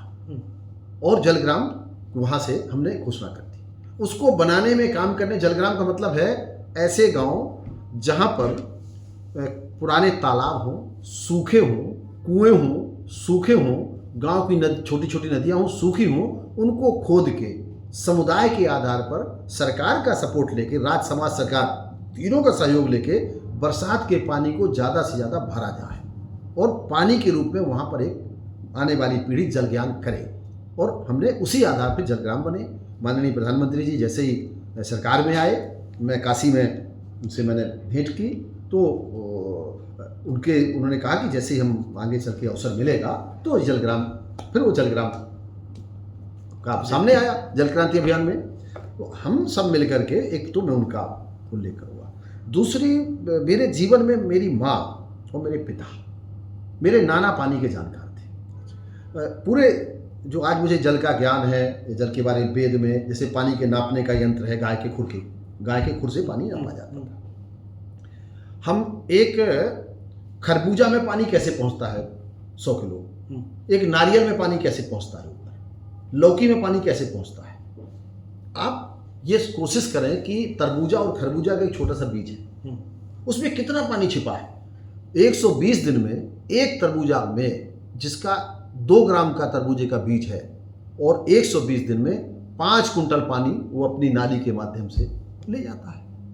खरबूजे में आप देखेंगे 20-20 किलो खरबूजे, 10-10 किलो खरबूजे, वो पानी कैसे पहुंचता है। आप एक गुलाब का जो फूल बनता है उसमें 50 लीटर पानी लगता है। गुलाब पानी लेता है, खरबूजा पानी देता है। नारियल में आप जाएंगे तो इतनी ऊंचाई तक पानी कौन भेज रहा है। तो ये जो जल ज्ञान है वो मेरे नाना, जल का जो वेद में जल पूरा एक अध्ययन है आगे आने वाले बच्चे, चूंकि यहाँ जो अंग्रेजों ने जो ज्ञान दिया जल का, वो पानी होने के बाद किया है। ड्रिप करो तो पानी बचेगा, कैच द रेन करो तो पानी बचेगा। लेकिन हमको पानी के पहले पानी की खेती कैसे की, पानी को गाड़ा कैसे जाए धरती के अंदर, ये नवीन ज्ञान में नहीं है, ये परंपरागत ज्ञान में है। और परंपरागत ज्ञान हमारे वेद से शुरू होते हैं। हमारे धर्म ग्रंथों में, महाभारत में, पुराण में क्या पानी बचाने की बात कही गई है। एक जगह दुनिया अलग अलग मत हो सकते हैं, भिन्न अलग अलग हो सकते हैं, लेकिन कुरान और पुराण, बाइबल, सब ने पानी बचाने की बात कही है। आप समझेंगे, हम मंदिर में सनातन, मैं सनातन का हूँ, मैं सनातन में मेरा जन्म हुआ, ब्राह्मण हूँ, तो सनातन में तो हमको बचपन से पानी बताया गया, चोटी, चंदन और जनेऊ, तो ये तीनों पानी के बगैर हो ही नहीं सकते। आप समझेंगे इस्लाम का सबसे बड़ा तीर्थ, इस्लाम के व्यक्ति कहाँ जाते हैं, मक्का और मदीना। तो जब वो हज करने जाते हैं तो वहाँ पर उन्हें कौन पवित्र करता है, अभी जमजम का पानी पवित्र करता है। गुरुद्वारे में जाएंगे तो सबसे ज़्यादा अब किससे स्वागत होगा, अमृत चखना कहा गया पानी को। चर्च में जाएंगे तो होली वाटर कहा गया है। जैन मुनि अपने साथ कुछ नहीं रखते, कपड़े भी नहीं रखते, पर कमंडल में पानी रखते हैं। बौद्ध आप जाएंगे तो दीपक, पानी पर दीपक जलता हुआ मिलेगा। हमको जो जल का अद्भुत ज्ञान युवा पीढ़ी जानना चाहती है, एक पेड़ बनने में कितना पानी लगता है, हमको वाटर बस्टिंग, जैसे हम अपना बजट बनाते हैं घर का, वैसे हमको वाटर बस्टिंग करनी होगी। जैसे हमें खाने में कितना पानी लगेगा गाँव में, एक व्यक्ति, हमारी जनसंख्या पूरी दुनिया में कितनी है 18%, जमीन हमारे पास कितनी है 4.5%, पानी कितना हमारे पास है 4%, मीठा पानी कितना है 1%। एक आदमी को अपने जीवन में कितना पानी लगता है, भारत की अगर वायु औसत उम्र निकाली जाए तो 85 वर्ष, हम 90 वर्ष मान लेते हैं। 90 वर्ष में एक व्यक्ति 1 लाख लीटर पानी पी पाता है, अगर वह 2.5-3 लीटर पानी अगर वो 3 पीता है। विज्ञान हमारा कहता है, जो पुराने हमारे वैद्य जी कहते थे, मैं विज्ञान अपनी जगह पर है, मैं तो कुछ वैद्यों की बात को ज़्यादा मानता हूँ। वैद्य हमारे कहते हैं 9 द्वार जो साफ करने होते हैं, आँख, मुंह, कान, नाक, गुदा, ये 9 द्वारों को साफ करने के लिए 2600 ग्राम पानी चाहिए। इतना ही वैद्य पानी पीता है व्यक्ति। तो 100 साल जीने, 90 साल जीने के लिए 1 लाख लीटर पानी चाहिए, लेकिन बर्बाद हम कितना करते हैं, प्रतिदिन 200 लीटर। नहाने में, धोने में, कपड़े धोने में, बर्तन धोने में हम क्या करें, छोटे छोटे उपाय, पोछा लगाने में, बर्तन धोने में, सब्जी धोने में, कपड़े धोने में, मोटरसाइकिल धोने में, जो पानी हम उपयोग करें उसको रिसाइकलिंग करें। चावल धो रहे हैं, सब्जी धो रहे हैं, उस पानी को पेड़ में डाल दें। पानी कभी अशुद्ध नहीं होता, अपने को शुद्ध कर लेता है। मिट्टी अपने को शुद्ध कर लेती है। वेटलैंड हो रहा है, आप समझ रहे हैं, देश के देश नीचे जा रहे हैं, 5-5 फीट देश नीचे जा रहे हैं। क्यों? क्योंकि समुद्र बढ़ रहा है, ग्लेशियर कम हो रहे हैं, आप पिघल रहे हैं। मनुष्य पिघला हो ना पिघला हो शर्म के मारे, पर हिमालय पिघल गए। हमको ये ध्यान देना पड़ेगा। आज बहुत अच्छा संवाद हुआ है, मेरा आज जीवन में इतना अच्छा संवाद कभी नहीं हुआ। बहुत सारे मेरे इंटरव्यू हुए, सभी लगभग सभी ने मेरे, सभी सोशल मीडिया में, चैनल में, अखबारों ने, सब ने मेरे, देसी विदेशी सभी मीडिया ने, चैनल में मेरे इंटरव्यू हुए, लेकिन आज दिल से इंटरव्यू हो रहा है। और दिल से इंटरव्यू नहीं कर रहा हूँ, ये संवाद कह सकता हूँ इसको। मैं सीखना चाहता हूँ, मैं पानी का विद्यार्थी हूँ, पानी पढ़ता हूँ और पढ़ाता हूँ, और हमें पढ़ते ही रहना चाहिए। हमारे देश की परंपरा है सनातन की कि हम पढ़ें और पढ़ाएं, ज्ञान को ट्रांसफर करें। मेरी पद्मश्री तब सार्थक है जब तक बुंदेलखंड में 10 पद्मश्री अगर मेरे जीवन में नहीं हो जाते तो मेरी पद्मश्री कोई महत्व नहीं। अगर 50 जल योद्धा नहीं मेरे सामने पैदा होते तो मेरी पद्मश्री का जल योद्धा का कोई महत्व नहीं है। मुझे तैयार करने होंगे। अगर सरकार ने, समाज ने, माननीय राष्ट्रपति जी ने मुझे सम्मान देकर प्रोत्साहित किया है तो मैं भी लोगों, आने वाली पीढ़ी को प्रोत्साहित करूँ और अपने सामने अपना ज्ञान ट्रांसफर कर दूँ, अपना ज्ञान देकर जाऊँ जो जल ज्ञान मेरे पास है। अभी हमें जल पे बहुत लिखना है। जल पर चूंकि साहित्य नहीं है, जल पर किताबें नहीं हैं, बड़ी बड़ी किताबें आप देखेंगे, अंग्रेजी किताबें मैं देखा हूँ 40,000 रुपये की किताब है, 20,000 रुपये की किताब है अंग्रेजों की पानी पर, लेकिन recharging well, drip irrigation, deep water. अरे भाई, गहरे पानी की बात तो करोगे जब पानी होगा तब ना। जो आज हम पानी पी रहे हैं 1 लाख साल पुराना है, आज का नहीं है। वो हमारे पुरखों ने बचा के रखा था, वो पानी बचा के रखा था। और रोज हम प्रतिदिन, एवरी ईयर, हर साल 1 मीटर वाटर लेवल नीचे जा रहा है। मैंने तब काम किया था जब बुंदेलखंड में मालगाड़ी से पानी जा रहा था। आज प्रसन्नता है। और लोग कहेंगे मैं सरकार की बात करता हूँ, मैं सरकार की बात नहीं कर रहा हूँ। जो सरकार ने काम किया वो बताने की कोशिश कर रहा हूँ कि उस बुंदेलखंड में जहां मालगाड़ी से पानी जाने की बात होती थी, उस बुंदेलखंड में मालगाड़ी से धान जा रहा है बासमती विदेश, और लोगों ने किया है। बुंदेलखंड को देश का भी पहला महामहिम राष्ट्रपति जी ने बुंदेलखंड के बांदा के कलेक्टर दुर्गा शक्ति नागपाल को नेशनल अवार्ड दिया है पानी पर। ये हमारे लिए उपलब्धि है। हमारा चित्रकूट, बांदा, हमीरपुर, महोबा, झांसी, जालौन, सतना, पूज्य नाना जी ने 500 गांव, स्वावलंबी भारत रत्न नाना जी ने दीनदयाल शोध संस्थान के माध्यम से 500 गांव को स्वावलंबी किया है। वो हमारे आदर्श पुरुष हैं। हमें अब संकट आ गया है। केप टाउन में, दुनिया का पहला शहर है केप टाउन, जहां पानी खत्म हो गया है। हमारी टीम जा रही है, मेरे मित्र शिवनारायण जा रहे हैं अभी मई में, 28 मई को केप टाउन पहुंचेंगे। दुनिया के लोग, बेंगलोर में पानी नहीं है, नहाने धोने का टैंकर का पानी 5,000 रुपये का टैंकर का पानी था। चेन्नई में पानी नहीं है, मुंबई में पानी नहीं है। मुंबई की मीठी नदी के ऊपर फिल्म इंडस्ट्री खड़ी करा दी गई है। सबसे अच्छा जल प्रबंधन ग्वालियर का था, स्वर्णरेखा नदी थी, वो खत्म हो गई है। कानपुर की पंडू नदी खत्म हो गई है। लखनऊ में आप देखो, हमको सबको, वरुणा भी खत्म ही है काशी, हमको सबको आपको मिल करके इस दिशा में बड़ी कोशिश करनी होगी। आज का जो अपना संवाद है, ये आने वाली भारत की जो युवा पीढ़ी है वो इससे बहुत कुछ सीखेगी। हमको सबको मीडिया से निवेदन कर रहा हूँ, आपके माध्यम से भी कर रहा हूँ कि मीडिया के सामाजिक सरोकारों में हमें पेड़ और पानी की बात को प्रधानता के साथ रखना होगा। उनके काम करने वाले लोगों को प्रोत्साहित करना होगा। हमें ऐसी विधियां बतानी होंगी जिस विधि से पानी को बचाया जाता है, बनाया जाता है। अगर पानी दौड़ रहा है तो रेंगना सिखाना होगा, अगर चल रहा है तो रोकना सिखाना होगा, और रुका है तो माता पृथ्वी के पेट में, उनके गर्भगृह में पानी अधिक से अधिक अंदर जाए कैसे। क्योंकि जब हमारे यहाँ 1 किलो पानी बरसता है तो हम 50 ग्राम पानी बचा पाते हैं, बाकी बह जाता है। मीठा पानी समुद्र में जा रहा है और खारा पानी वापस आ रहा है। सूर्य भगवान की कृपा है। अगर सूर्य भगवान पानी न चुराएं तो दे कैसे।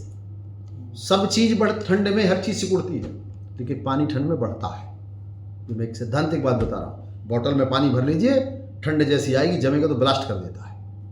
पानी का स्वभाव बहुत अद्भुत है। जो पानी को पहचान गया, पानी बोलता है, बातें करता है, जो कुछ आप मांगते हैं वो देता है। पर आप उस भाव से ले तो, गंगाधर के भाव से पकड़े तो। देखिए,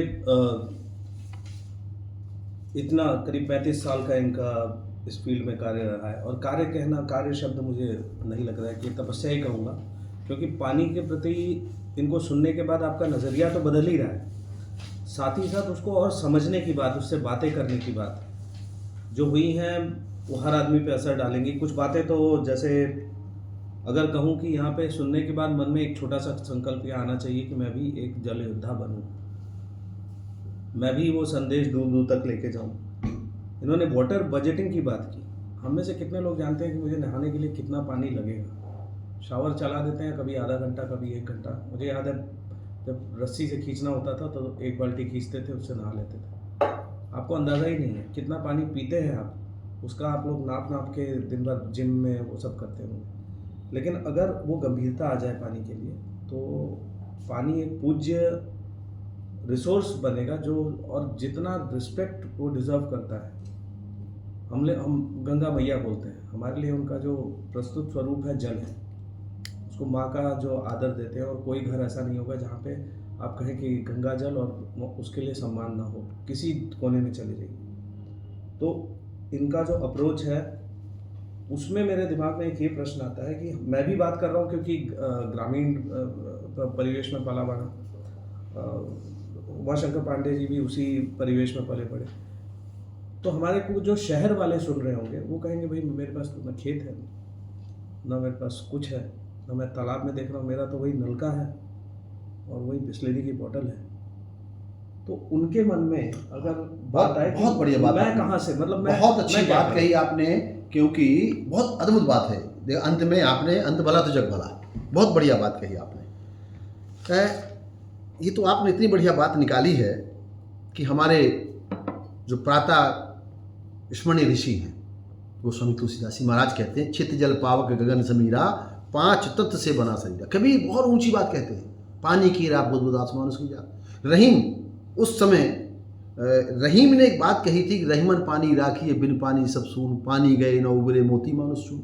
शहर में आप रहते हैं, चूंकि भारत गांव का देश था, लेकिन हर वर्ष मैं देख रहा हूं कि कई ग्राम पंचायतें खत्म होती हैं, शहर बन जाती हैं। और गांव में पानी का संकट नहीं है, शहरों में पानी का संकट है। एक अगर 1000 फीट में अगर आपका मकान बना है और अगर 100 मिलीमीटर बरसात होती है तो 1 लाख पानी लीटर आप रोक सकते हैं। छत का पानी आप अपने घर में रखिए, खेत का पानी खेत में, छत का पानी घर में, और गांव का पानी तालाब में। हम छोटे छोटे प्रयास करें, अपने घरों में पानी को रोकें। पानी कभी गंदा नहीं होता, अमृत बरसता है। गांव का आदमी क्यों सुखी रहता है?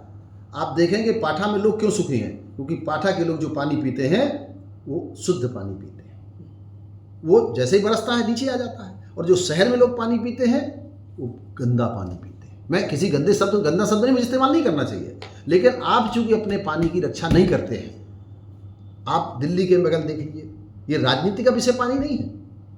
हम ये पानी समाज का विषय है। हम पार्टियां बनी रहेंगी, सबकी सरकारें बनेंगी, लेकिन पानी सबको चाहिए। किसी दल का हो, कोई व्यक्ति उद्योगपति हो, पानी उतना माननीय राष्ट्रपति जी को भी चाहिए और उतना एक आम आदमी को भी चाहिए। हमारी पानी के प्रति जिम्मेदारी जो जवाबदेही है वो गांव से लगा के और बराबर वहाँ तक की हमारी जिम्मेदारी है। हमारे भारत में मैंने अभी एक स्टडी करी थी कि इधर 200 सालों में 48 बार सूखा पड़ा और 1905 में सर्वाधिक सूखा था जब ये डैम बनाए गए थे। भारत में बहुत सारे डैम बनाए गए थे 1905 से 1915 के बीच बुंदेलखंड में डैम बनाए गए। भारत में बड़े बड़े डैम बनाए गए। आप समझ रहे हैं कि डैम खाली पड़े हैं, डैम में पानी नहीं है। मेरी जल संरक्षण की जो पुरखों की जल जोड़ने की खेत पर मेड़ मर पेड़ की विधि है, अमेरिका में लागू हो गई है। वो वहाँ के एक शहर है, मेरे पास एक कागज आया था, इजराइल की टीम मेरे यहाँ देखने के लिए आई, ऑस्ट्रेलिया से लोग मेरे यहाँ देखने के लिए आए। जर्मनी पानीदार बन गया, ऑस्ट्रेलिया में पानी नहीं था, वहाँ के लोगों ने मिलकर अपने को पानीदार बना लिया। इजराइल ने पानीदार बना लिया, सबसे कम वर्षा होती है। हमारे भारत में माननीय प्रधानमंत्री जी के आने के बाद पानी का जागरण हुआ है। जानता सब कोई था, पानी की बात सभी करते थे। मैं किसी की बात नहीं आलोचना निंदा करता हूँ, कोई सरकार नहीं, पानी उनके एजेंडे में नहीं था, लेकिन पानी के प्रति लोग संवेदनशील नहीं थे जितना उनके आने के बाद उन्होंने पानी को वरुण देवता को समझा है। हमारे गजेंद्र सिंह शेखावत साहब थे, जल शक्ति मंत्री थे, अद्भुत प्रयास करते थे हमारे साथ। माननीय योगी जी उत्तर प्रदेश के मुख्यमंत्री जी हैं, वो अद्भुत पानी के लिए संत है भाई, तो पानी उनका विषय ही रहा है। हम उदाहरण के तौर पर दे सकते हैं शिवराज सिंह चौहान साहब, पानी के लिए जब भी कोई कार्यक्रम होता था, पांडे जी पानी के बारे में जमीन के लोगों को बुलाइए, जमीन से संवाद करते हैं, बात करते हैं। हजारों नदियां जिंदा हो रही हैं, तालाब भी जिंदा हो रहे हैं। एक योजना मेरे यहाँ से बनी थी, मेरे उपस्थिति में पूरे देश के लिए 5-6 योजना मेरे मॉडल पर बनी है। तो एक योजना थी अटल भूजल योजना, 6000 करोड़ की योजना है, वो मेरे चखनी के मॉडल पर बनी हुई है। जलग्राम भी मेरा मॉडल है। एक योजना खेत तालाब योजना बुंदेलखंड में आई, वो महोबा के काकुन गांव से वो योजना शुरू हुई थी। वहाँ एक प्रोफेसर धर्मेंद्र मिश्रा जी हैं, वो BHU के पढ़े हुए हैं, जल के बारे में महामना के मंदिर के विद्यार्थी हैं। उन्होंने हमसे पूछा कि यह क्या किया जाए। बड़ा सूखा पड़ा था, मालगाड़ी से पानी आ रहा था।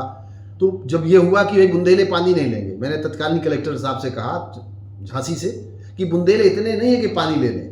तो लोगों ने मेरा थोड़ा विरोध किया। विरोध तो स्वाभाविक, अच्छे काम का विरोध भी होता है। तो बोल रहे आपको पानी लेना पड़ेगा। DM साहब ने कहा, हमने कहा पानी लेंगे तो ये जो आपका पानी एक टैंकर में कितना पानी है, 50,000 लीटर पानी है, और 25 टैंकर आपके पानी है, ये 12.5 लाख लीटर पानी रखोगे कहाँ? सब चित्त हो गए। ये तो बात सही कह रहे हैं। ये 12.5 लाख लीटर पानी आप कहाँ रखेंगे? ना महोबा में रखने की जगह है, ना चित्रकूट में रखने की जगह है, ना बांदा में रखने की जगह है। आप हमको एक ही काम करिए, मुझे तालाब बनाने का काम दे दीजिए। मुझे माने मेरी टीम को, मेरे बांदा किसानों को, और तालाब किसान बनाएंगे। सरकार पैसा नहीं देगी किसी को भी, सरकार खड़ी होगी। और हमने खेत तालाब योजना में बुंदेलखंड में 20,000 तालाब किसानों ने बना दिए। पिछली रिपोर्ट थी 25,000 की। सरकार छोटे तालाब के लिए कितना तालाब, 20 मीटर लंबा, 20 मीटर चौड़ा और 3 मीटर गहरा, उसका नाम रखा खेत तालाब योजना। तो एक योजना खेत तालाब योजना आई, वो भी बड़े पैमाने पर इस योजना का काम शुरू हुआ। और कुएं हमारे यहाँ मरम्मत हो रहे हैं, तालाब भी बनाए जा रहे हैं। जिसको कमी निकालना वो कमी निकालेगा। अच्छा व्यक्ति अच्छाई ढूंढेगा, अच्छा व्यक्ति अच्छाई ढूंढेगा। अंधेरा अंधेरा न कह के दीपक जलाने वाला दिया जलाएगा, और अंधेरा कहने वाला बड़ी टार्च लेके अंधेरा अंधेरा चिल्लाएगा। हम छोटी लाइन बड़ी लाइन खींचें, छोटी की जगह बड़ी लाइन खींच दें तो दूसरी लाइन छोटी हो जाएगी। आज जो स्थिति परिस्थिति आ गई है हमारे देश में, वो काम करने वालों की आ गई है। सरकार हमारी काम करने वालों को पहचानती है। सरकार अनाम नायकों को पद्म सम्मान दे रही है, जिनको लोग नहीं जानते। नेशनल अवार्ड दे रही है। बड़े बड़े उद्योगपति हैं, बड़े बड़े जो जनप्रतिनिधि हैं, उनको बुलाते हैं, सम्मानित करते हैं। अभी मैंने सरोवर हमारी धरोहर, कल ही मेरे यहाँ कार्यक्रम था। माननीय जल शक्ति मंत्री स्वतंत्र देव सिंह जी, माननीय जल शक्ति राज्य मंत्री जी, जिलाधिकारी महोदय, और मेरे यहाँ अद्भुत कमिश्नर हैं, दोनों आंखों से ब्लाइंड हैं। चित्रकूट में जो कमिश्नर हैं अजीत कुमार जी, वो दोनों आंखों से ब्लाइंड हैं, पर अद्भुत ज्ञान है। पानी के बारे में वो पूरे मंडल में मीटिंगें कर चुके, हजारों लोगों से संवाद कर, तो विद्यालय बच्चों को पढ़ाने जाते हैं। तो ऐसे जब व्यक्ति, बहुत सारे लोग इकट्ठे होंगे देश भर में, हमसे बड़े बड़े कार्यकर्ता हैं, हम तो उनसे बहुत छोटे से कार्यकर्ता हैं, हम सब मिल करके आपके चैनल के माध्यम से ही ज्ञान जाएगा, लोग उसको समझेंगे। और electronic media, print media, social media, और हम लोग जो आपस में चर्चा करते थे, पहले जो आदान प्रदान का साधन था वो व्यक्ति से व्यक्ति। अच्छी बात, गुलाब कहीं नहीं जाता, गुलाब की खुशबू जाती है। हम काम करेंगे तो लोग हमारे काम को स्वीकार करेंगे। भारत ने दुनिया का नेतृत्व दिया है, और आज भारत से दुनिया में लोग पूछ रहे हैं कि पानी का ज्ञान बताइए। मेरे पास दुनिया भर के IITN सब लोग आते हैं, पूछते हैं, और मुझे पूरा विश्वास है कि वरुण देवता की कृपा से, बाबा नीम करौली महाराज की कृपा से, जिनकी मेरे ऊपर अद्भुत कृपा है। और मैं मानता हूँ कि आज जो कुछ भी हमें जल ज्ञान के बारे में सोचते हैं, वो बाबा नीम करौली महाराज, वो हमारे बीच में ऐसे अद्भुत संत हैं कि उनकी कृपा से ये काम आगे बढ़ेगा। और वो हमारे इस जल विश्वविद्यालय को, जल संग्रहालय को, पानी की पाठशालाएँ, उरई में 2,500 पानी की पाठशाला लगाई गई हैं।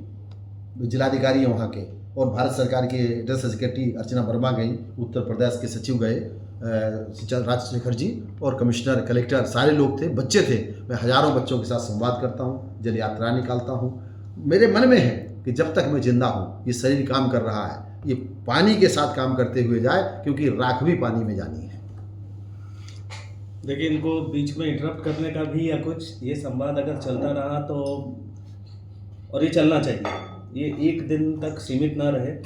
तो एक मन में आया एक छोटा सा आग्रह, और ये आपकी उपलब्धता के हिसाब से मैं इस भारत मंत्रम की टीम से भी आग्रह करूंगा कि जल पाठशाला इनकी बहुत बच्चों तक पहुंची है, एक नियमित, क्योंकि सोशल मीडिया ऐसा माध्यम है जहाँ से कोई सीमा नहीं है बात, तो एक नियमित किसी समय पे 5 या 7 मिनट की इनकी ऑडियो उपस्थिति या किसी माध्यम से, क्योंकि मुझे पूरा भरोसा है कि जो सुन रहे हैं, देख रहे हैं, शहर में है, वो क्या कर सकता है कि जैसा इन्होंने बताया, वाटर बजटिंग और अन्य माध्यमों से अपने जोड़ के, प्लस इनका जो लिंक दिख रहा है स्क्रीन पर फेसबुक का, आप उसको QR कोड को स्कैन करें तो इनके फेस, और बहुत बढ़िया से इन्होंने, मैं तो सोचता हूँ ये सारा कैसे बैलेंस कर पाते हैं।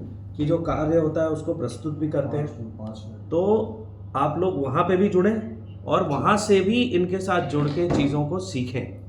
तो एक तो जल पाठशाला का हो गया, किसी गांव से जुड़ें और उसमें भी इनका मार्गदर्शन लें, ये काम कर सकते हैं। और अगर मैं सम अप करूं तो कुछ बातें इसमें निकल के आई संवाद में कि हम कर क्या सकते हैं।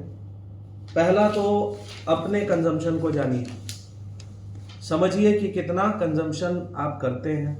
और इन्होंने एक बात ऐसी अभी वो दिमाग में घूम रही हो, जो लकड़ी वाला हिसाब बताया कि भैया इतना टन लकड़ी, तो प्रयास करिए कि अपने लिए लकड़ी का तो जीवन काल में जुगाड़ करें खुद के बोए हुए पेड़ों से।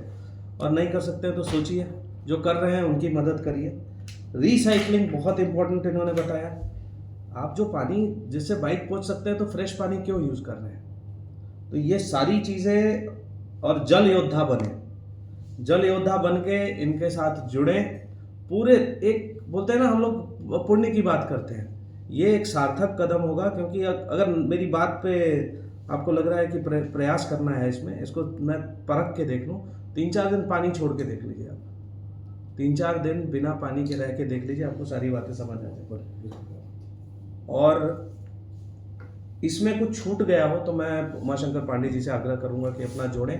और ये संवाद तो मैं कहूँ कि मेरा तो इसको कंक्लूड करने का मन ही नहीं था, लेकिन मैं एक संकल्प के साथ इनके जो कंक्लूडिंग रिमार्क्स हैं इसको कंक्लूड करूंगा कि हम लोग इस संवाद को आगे भी वो जो जल पाठशाला के रूप में आगे बढ़ाएंगे, ऐसा संकल्प मैं लेता हूं। और मैं आग्रह करता हूं कि आप सभी भी ये संकल्प लें, और मैं आपके साथ एक जल योद्धा के रूप में जुड़ने का मैं पूरी अपनी शक्ति से प्रयास करूंगा। बहुत बहुत धन्यवाद। मैं आपके चैनल के माध्यम से 15 दिन में पानी की पाठशाला के बारे में 10 मिनट जब भी आपका अवसर देंगे, और यह विषय एक दिन का नहीं है, एक व्यक्ति का नहीं है, ये पूरे समाज का है, समय दूंगा। और यह तो जल को जगन्नाथ कहा गया है, पानी को परमात्मा कहा गया है, पानी को परमेश्वर कहा गया है, और जल को जगदीश कहा गया है। यह सेवा व्यक्ति की सेवा नहीं, देवताओं की पूजा है।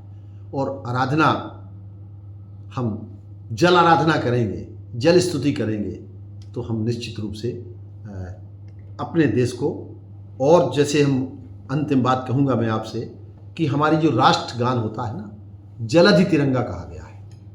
अगर हमें अपने तिरंगे को, राष्ट्र के तिरंगे को, जलधि को मजबूत रखना है तो उसमें जलधि में एक लाठी लगती है, डंडा लगता है। जो पानी होगा तो जलधि के लिए एक लकड़ी होगी, और बांस की लकड़ी होगी, और उससे हमारा तिरंगा स्वाभिमान के साथ हम बहुत मजबूती के साथ फहराएंगे।